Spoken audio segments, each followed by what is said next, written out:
هاوڵاتیان و ئیسلامخوازان لە هەرێمی کوردستان گەرموگوڕن لە هەوڵەکانی سەرخستنی لیستی ١٤٧ کۆمەڵی دادگەری و ڕاگررتنی دەسەڵاتی شکست خواردووی پارتی و یەکێتی. لێرەش لە قەزای خەلیفان پشتیوان و سەرخەری لیستی کۆمەڵی دادگەرین و بە ئومێدەوە لە لیستی کۆمەڵ دەڕوانن. و معقولیش نییە کەسانێکی نوێژ نەکرد حکمی نوێژکەران بکەن، معقول نییە کەسانێکی خراپ یعنی لەگەڵ ڕێزم بۆ هەندێکان حکمی کەسانێکی باش بکەن، معقول نییە کەسێکەوە ئەنانی و خۆپەرستە حکمی کەسانێکی بکەکەوە کە حەزیان یعنی حەزیان لەوەیە وەکو پێغەمبەری خوا صلی الله علیه وسلم ڕەحمەتەن للعالمین بن. لە کاتی هەڵوێست بەدەر دەکەی ئەگەر لەو هەڵوێستە ئێستا ئەوەی نەکەن و نێنە پێشەوە ئەو دەنگەی نەدەن بەڕاستی ئەوەیان لێ قبول ناکرێت، لێیان باوەڕ ناکەن کە دەڵێن وەڵا لە خەمی مسلمانانی خەز دەیدەن، لە خەمی مسلمانان لە خەمی ئەوەی دەن ماڵی مسلمانان دەڕوا، ڕوحی مسلمانان دەڕوا. معلوم ئاینی پیرۆزی ئیسلامش یەکێکە لەو مەسائلە و لەو دینە هەرە گەورە و سەرکەوتوانە کە پێویستی پێ ئەمین و برا گەورە و دەستپاکەکی هەبی کە ئەوش ئینسانی مسلمان ئەهلی قورئان ئەهلی سنت ئەهلی شریعەت ئەتوانی ئەو کاروانێ بەڕێوەبە و سەفەرێ بەڕێوەبە بە ئەمن و بە ئەمانەت و بە پاچی.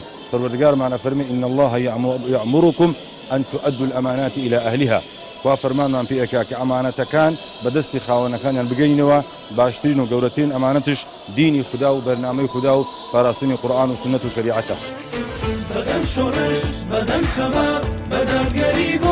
چین و توێژە جیاوازەکان لە گەنج و پیر و لاو ئومێدیان بە کۆمەڵی دادگەری هەیە و دەڵێن کۆمەڵ ڕێبازی پێغەمبەر و ئیسلامی گرتۆتە بەر و هەمیشە دژی زوڵم و ستەمی دەسەڵاتدارانی هەرێم وەستاوەتەوە، بۆیە شایستەی ئەوەن دەنجیان پێ بدرێ.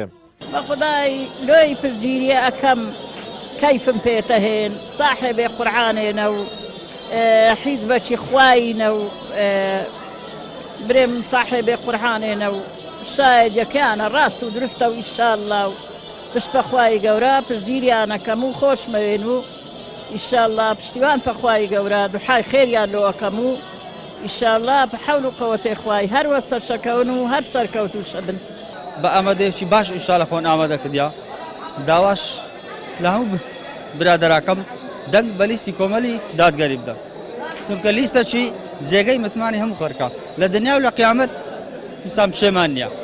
ساڵانێکە دەسەڵاتدارانی خۆسەپێنی هەرێم خێروبێری ئەم وڵاتە تەخشان و پەخشان دەکەن و موچە و مافە سەرەتاییەکانیش بە هاوڵاتیان ڕەوا نابینن، بەڵام لە سەروبەندی بانگەشەی هەڵبژارنەکاندا دەکەونە پارەبەخشینەوە بۆ کڕینی دەنگ و فریودانی چەندجارەی دەنگدەران.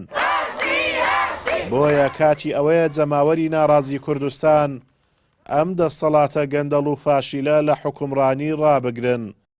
ئازادۆمەراوەی کەناڵی ئاسمانی پەیام، قەزای خەلیفان.